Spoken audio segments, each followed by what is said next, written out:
Press અને મીડિયાના મિત્રોનું આજની આ પ્રેસ કોન્ફરન્સમાં ખૂબ હૃદયપૂર્વક સ્વાગત કરું છું. અમારા સાથીઓ ભાઈ શ્રી મનીષભાઈ, હેમાંગભાઈ અને ડૉક્ટર પાર્થિવભાઈનું પણ આજની પ્રેસમાં સ્વાગત કરું છું. અતિશય ગંભીર અને ગુજરાતના ખેડૂતોને અન્યાય કરતો એક મુદ્દો આપ સૌની સમક્ષ રજૂ કરવામાં આવ્યો છે. અને વિરોધ પક્ષ તરીકે આક્ષેપ કરીએ એવું નહીં, કેન્દ્રમાં પણ ભારતીય જનતા પાર્ટીની સરકાર છે અને ભારતીય જનતા પાર્ટીની કેન્દ્રની સરકારના રાજ્ય કૃષિ મંત્રી અને ભાજપની કેન્દ્ર સરકારના કેબિનેટ કૃષિ મંત્રી, આ બંનેના પત્રોની નકલ હું આપને આપવાનો છું. એક વ્યવસ્થિત કાવતરું જાણે ગુજરાતના ખેડૂતોની કમર તોડી નાખવા માટેનું ચાલતું હોય એવા પ્રકારની જે પરિસ્થિતિમાં દુઃખ સાથે કહું છું, કારણ કે હું પણ ખેતી સાથે, જમીન સાથે જોડાઈને મોટો થયેલો છું. આજે પણ ત્યાંના પ્રશ્નોને સમજી શકું છું.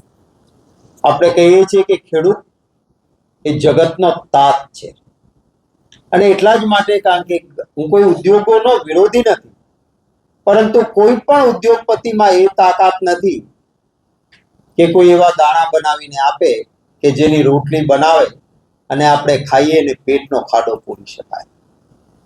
કોઈ એવું કેમિકલ બનાવે કે રડતા બાળકને બોટલમાં ભરીને આપો અને રડતું બાળક એ રડતું બંધ થાય ને બાળકનો વિકાસ થાય. આવું કેમિકલ કોઈ ઉદ્યોગપતિ નહીં બનાવશે.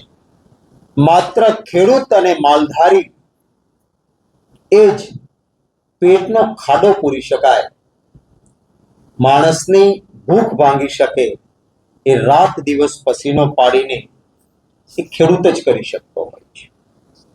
ગયા વર્ષે આપ સૌ જાણો છો, કમોસમી અતિશય વૃષ્ટિ થઈ, અતિવૃષ્ટિ થઈ, ખેડૂતોને પારાવાર નુકસાન ગયું.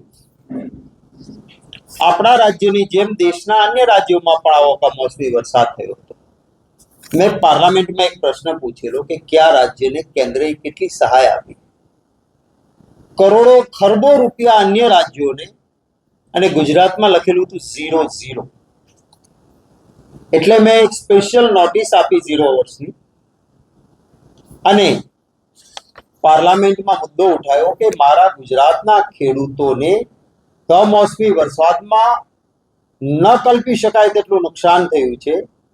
ગુજરાતની સરકારે લિમિટેડ હેક્ટરમાં લિમિટેડ રૂપિયા આપ્યા છે.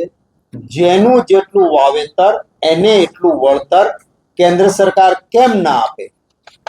ત્યારે અમારે ત્યાંની સિસ્ટમ એવી છે કે આ સ્પેશિયલ નોટિસ આપીને કોઈ મુદ્દો ઉઠાયો હોય તો મંત્રીશ્રી ત્યાં જવાબ ના આપે, લેખિત જવાબ આપે. મને આ લેખિત જવાબ મેં ઉઠાવેલા મુદ્દાનો રામનાથ ઠાकुर, મિનિસ્ટર ઓફ સ્ટેટ કૃષિ એવં કિસાન કલ્યાણ રાજ્ય મંત્રી, ભારત સરકાર, એમનો આ પત્ર છે. હું આપ સૌને પત્રની નકલ આપવાનું છું.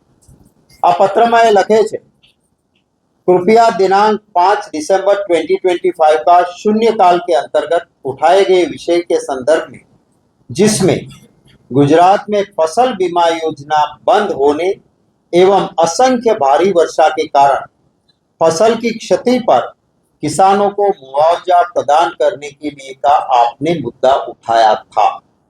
इस संबंध में अवगत करना चाहूंगा कि पीएम फसल बीमा योजना की शुरुआत 2016 की मौसम से की गई थी, जिसका उद्देश्य प्राकृतिक आपदा एवं प्रतिकूल मौसम की घटनाओं में फसल को हुए नुकसान का कारण प्रभावित किसानों को वित्तीय सहायता प्रदान करने का तथा किसानों की आय को स्थिर करना है.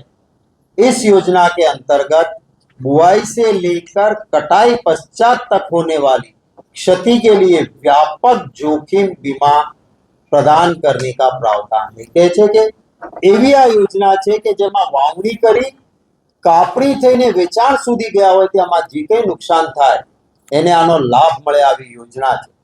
परंतु आगे लिखे छे किसानों तथा राज्यों के लिए यह योजना गुजरात राज्य ने वर्ष 19-20 से पीएम फसल बीमा योजना को कार्यान्वित करने से मना कर दिया।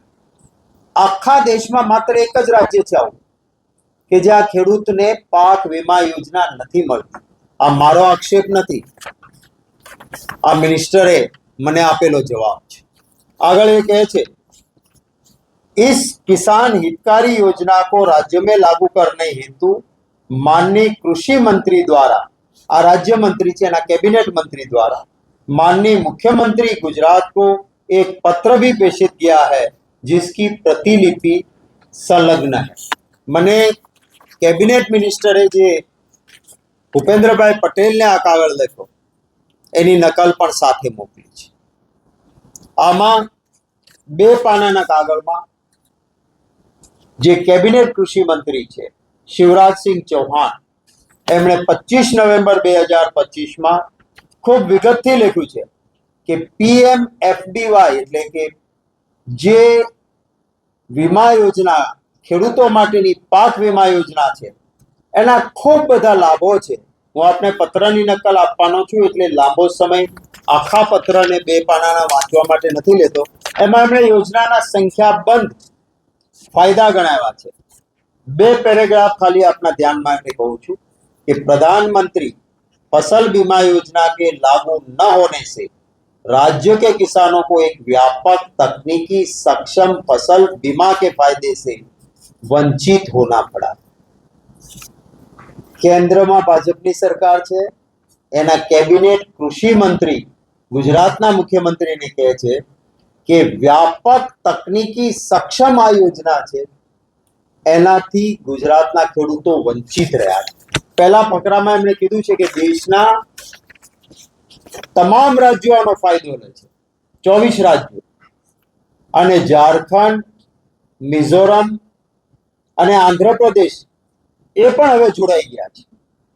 मात्र गुजरात राज्यना खेडूतोने आ लाभथी तमे वंचित राखो छो।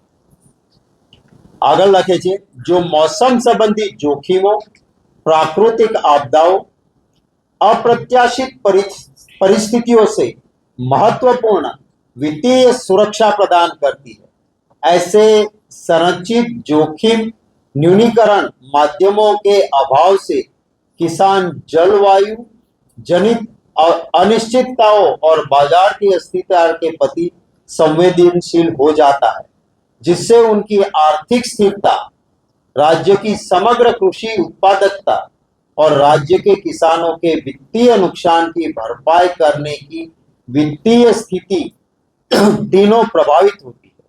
यहाँ अन्य राज्यों के किसान PMFBY के डेटा आधारित दृष्टिकोण, प्रतिस्पर्धी प्रीमियम दरों और सुव्यवस्थित दावों को निपटाने की प्रक्रियाओं में लाभान्वित होते। बीजा आखा देशना बधा राज्योना खेडूतो आनो लाभ ले छे। हाल ही में अधिक वर्षा से बाढ़ जैसी घटनाओं और जलवायु परिवर्तन से उत्पन्न बढ़ते खतरे को देखते हुए राज्यों के लिए कृषक समुदायों की सुरक्षा के लिए संरक्षित जोखिम न्यूनीकरण की सुविधा प्रदान करना अनिवार्य है। आ तमारे लागू करवी जोईए। PMFBY एक आवश्यक सुरक्षा कवच के रूप में कार्य करती है। ऐसे ही अन्य खबरों के लिए चैनल को सब्सक्राइब कीजिए। खबरों का नोटिफिकेशन पाने के लिए बेल आइकॉन को जरूर दबाएं।